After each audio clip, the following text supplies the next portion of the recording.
Everybody, welcome. It's my honor and pleasure to introduce Shelby Cota, who is the client success manager at Spectrum Printing Company. How you doing today, Shelby?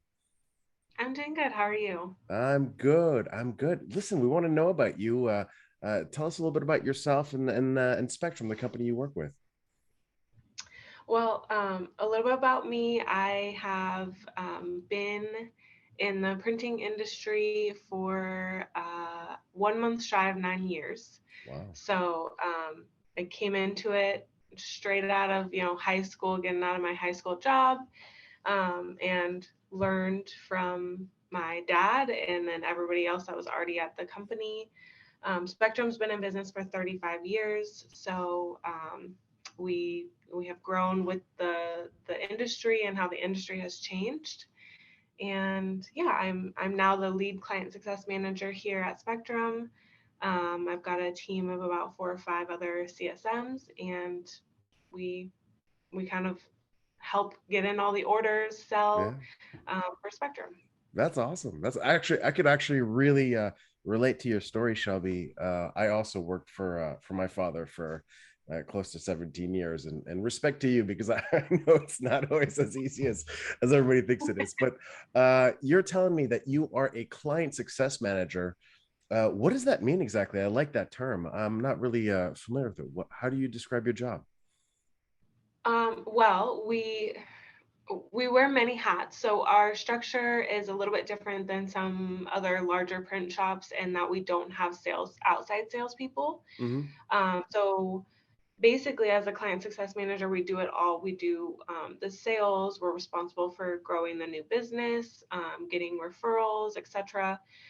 We are the ones who are building the relationships with the clients. We're estimating all of our jobs, and managing the jobs throughout the shop. So basically, from start to finish, if you're with Spectrum, we have one person, and that's your client success manager, and that's who you can call or email to talk about the whole job. And we know it from start to finish, Wow, what's going you guys are like the Marines of the printing industry. That's insane. I mean, good for you. So you go out there, you go on sales calls, you develop new customer relationships, but then you're also doing the estimating. I mean, that's a lot of good for you. That's a lot of yeah. responsibility. Tell me, I know that you guys were like one of the first to invest in digital embellishment.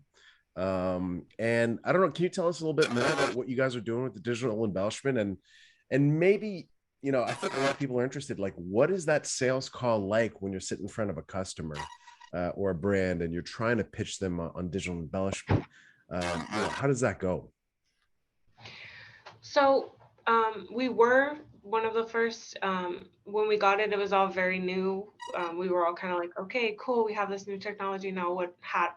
How do we tell people that we have it? So the first thing we did was went and made some really cool marketing pieces, things that we felt like people would want to touch, keep, hang up in their office. And I feel like we achieved that goal pretty well. We have a Gila monster that's has native to Arizona, but also has some texture. Has our logo right on it. We've made it into posters, mailers, etc. So people see that and they want to keep it, and they ask, can I take this? Of course. And we want them to put it up on their office and have our logo right there, every time they turn around and look at that Gila monster. Um, we You have to understand that the digital embellishing isn't for everybody. Sure. It's not something that everybody has a budget to just throw money at, but you never know who is interested in it. So um, companies that you really don't expect, they may be small, they may, you might not think that they have a whole lot of interest in it. We take our embellished pieces on our every sales call that we do, kind of one of the highlights of samples. It doesn't matter who they are, because you just never know at what point are they going to have an event. Do they have a gala coming up? What You never know what they're going to need. And some of the nonprofits that we work really closely with, nonprofits, they don't have a budget for that on just like a normal basis. But when they're really putting on those high end galas to raise all that fundraising money, putting some digital embellishments on their pieces is a one way to spend a little money, make it look a little fancy, but not break a budget, and still kind of wow people when they get that invite. They really feel special. So the biggest thing is really not judging the company before, um, deciding, oh, I don't think I'm going to take any digital embellished pieces this time. Take it always, because you just never know who is going to be interested in it. Interesting. So it's really it's the luck of the draw, depending on some people are more attracted to it than others, I guess. In that meeting room, you never know what's going to hit. And I think that's what sales is all about. I mean, in my past experience, is just you try to ask the right questions. What are you trying to do? And basically eventually you ask the right question, you get the hot button, and then sometimes it goes through, sometimes it pushes through, sometimes it doesn't. But it's interesting. I mean, do you have any war stories of like success or just torrential fails when trying to push this thing? I mean, Well, I mean, I wouldn't say any like fails. One thing that I kind of find is that when people are interested in it, say they have a budget, they might just be starting a new company and they want to put some bling on it. One thing we find is that people don't really know how to properly use it. They just want to throw a big square of UV just right in the center, covering a picture. Luckily, we have somebody here in our marketing team that she does all the spot designs. We call our machine spot, sorry. yeah. All the spot designs for ourselves. And so she can give really good insight to the customers on like, well, maybe not do a big just box of UV, but how about you try, getting them to be creative and understanding that spot UV doesn't have to just be a big box. It can be adding texture to the person's hair, or there's other ways to use it. So um, I wouldn't even say that's a fail, but just trying to coach people that, that Less is would look more. great. Yeah, that would look Yeah. great. But also, have you thought about doing this? And kind of walking them through how to properly use it. I think that's probably, and I could be wrong, but we're putting together this community pretty soon, so it's going to be pretty evident. But I think like the number one gripe that most digital embellishment users have is that exactly what you just said is I don't know how to design for this stuff. I think a big giant square is going to do the trick. I don't understand that sometimes less is more. I've seen people, there's a portrait of a guy and he's wearing glasses and he's going to do like the whole, silhouette of the person in like a 3D varnish instead of just doing the rims of the glasses, for example. Just that small little subtle touch makes such a difference and uses so much less varnish too. So I mean, it's much more cost effective to run. I think that's a really interesting observation. But I think it's kind of our responsibility to teach the designers how to design for this stuff, because I know we spoke last week, and sometimes you get these designs and you just want to smash your head against the desk because you're like, man, this could have looked so awesome. This could look so spectacular. And unfortunately, you're not fully understanding what it is that we can do for you. Do you run into that, a lot of that the designs are just not adapted? Yeah. I mean, luckily, I feel like we have a pretty good client base that knows that we're a partner with them. We want to help them be successful. We want them to Yeah. come out with a beautiful product. And so a lot of times I'll tell people, let us show you what we think would look good. And by giving them something, a sample, a press proof before we do the whole job, showing what we think would look great. Yeah. Maybe they have a few small edits to it, but then you get the small few that are like, no, I want what I want, and I want this big box of really high micron UV. And it's like, okay, All right. I mean, we can do that too, but um, That's no, funny. we Yeah, I we can know show the you feeling. how to make it better. But yeah, we run into both. We have some people that just know that Spectrum will take care of us. They'll know what to do. Let's just tell them we want UV on it, or we Yeah. want gold foil. Yeah. We make it So happen. Shelby, you're in charge of getting new business too. Do you ever, let's say you get a job, just a print job, do you guys ever just run some varnish and foil on top of it without the customer asking, and like sending him a copy just to see, what the reactions are? Is that like an upselling tactic that you guys have tried in the past, or not really?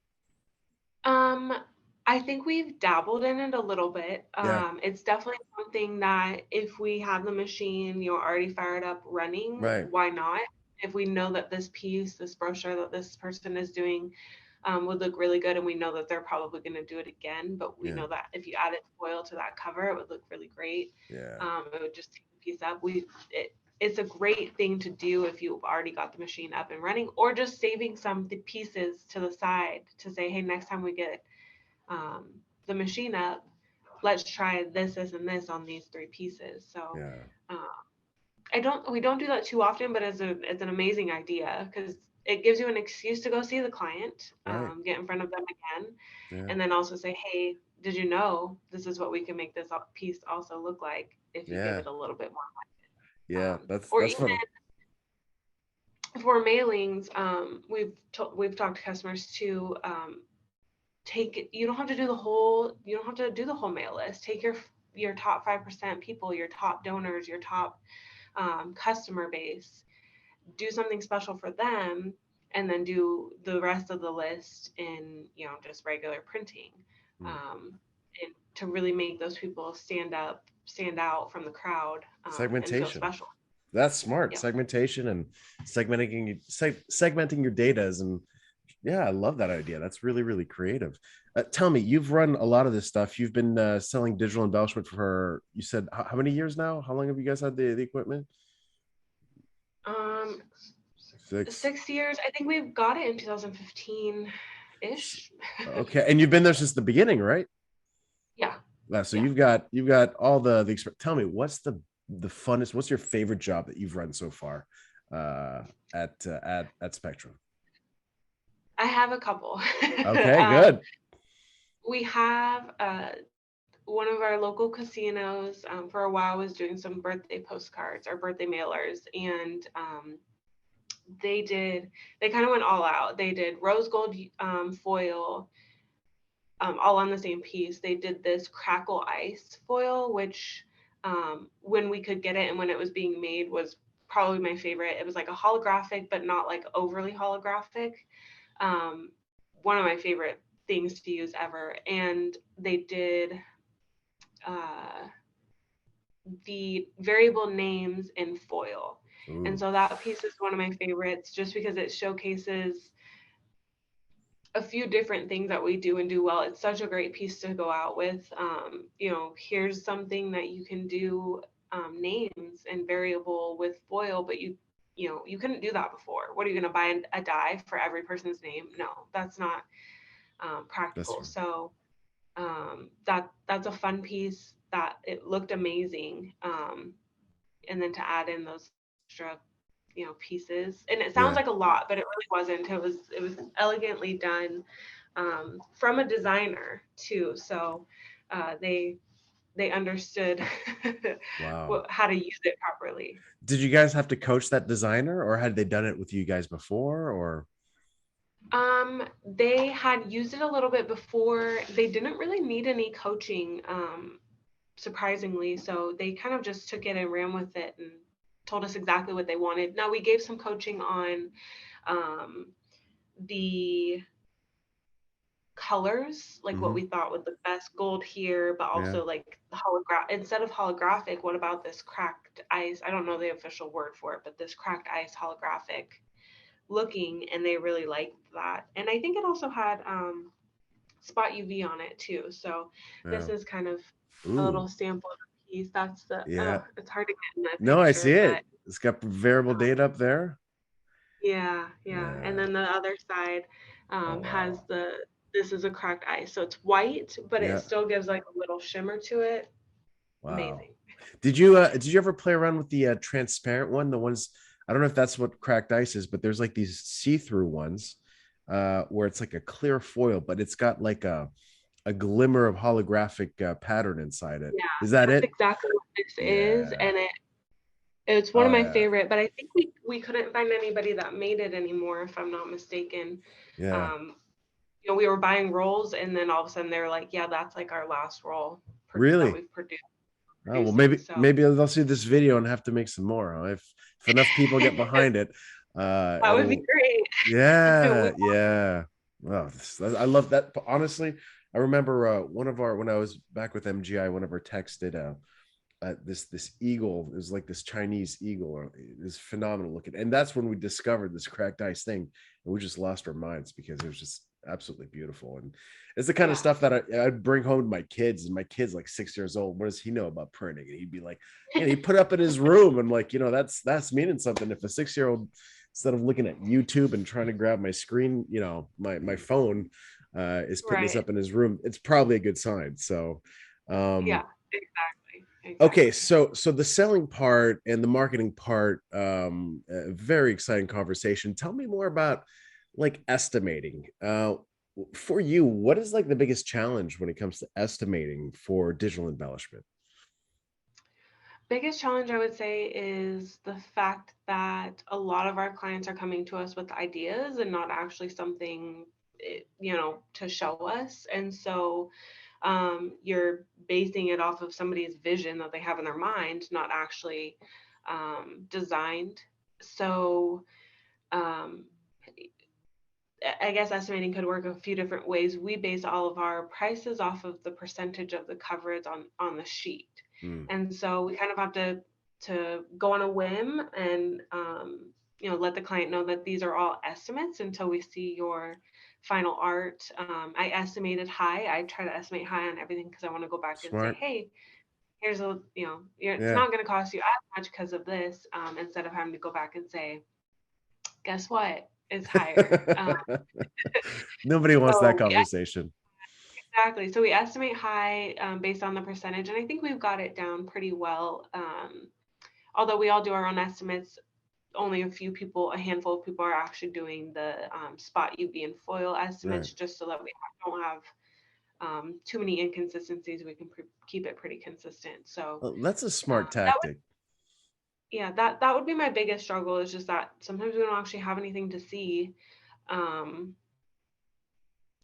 until we actually have the design in front of Yeah. us, but people want to know what it's going to cost before they put all the effort into the design. So So yeah, you're shooting from the hip because you don't know what the file's going to look like.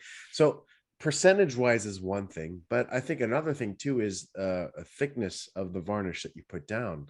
yeah, So how do you guys estimate for that? Do you just do like low, medium, high? Do you say, all right, we're going to do it this many microns? Or I mean, how does that conversation go for you?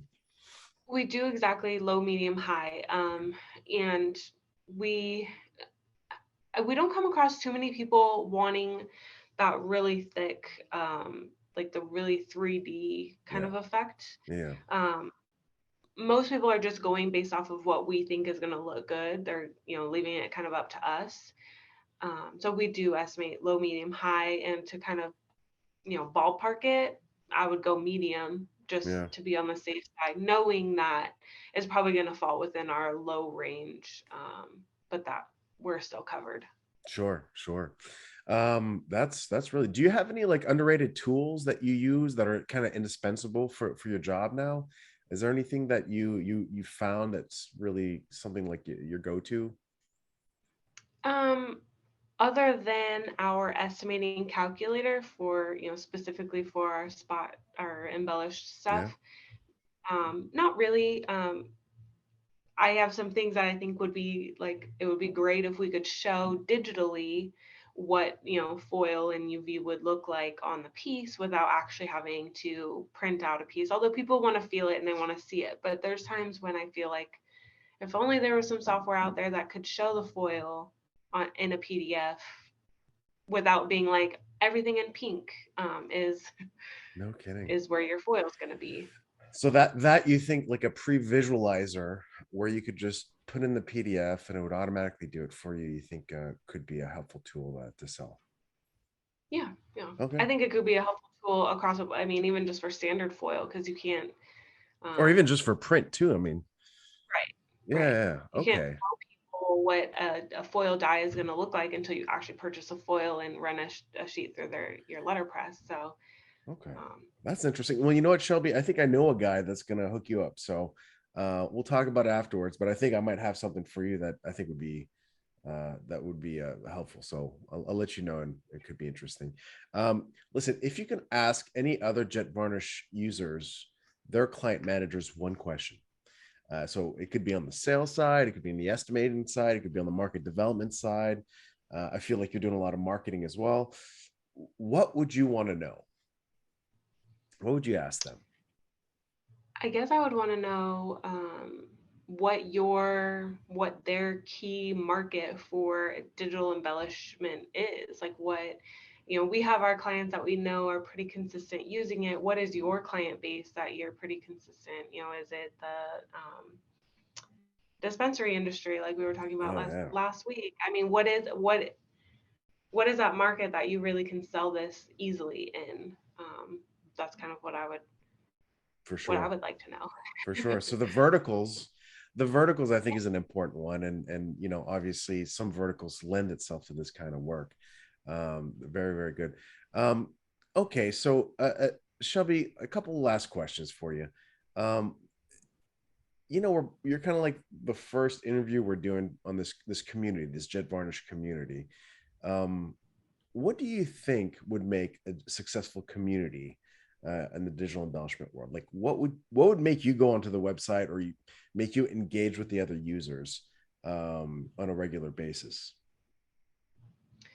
I would just say that, a community of people who are open about what their struggles are, what your successes are, um, just being completely open and not, being too guarded. We want to know what kind of tips and tricks you guys use for, I don't know, anything about the machine, or Yeah. um, you found this brand of foil works the best and you don't have to ship it from China, or, just sharing helpful things like that they've found helpful, and then also participating in what we found helpful, and what brand we think is the best kind of foil for this, or just sharing helpful ideas with each other. Well, listen, Shelby, I wanted to thank you so much for spending some time with us today.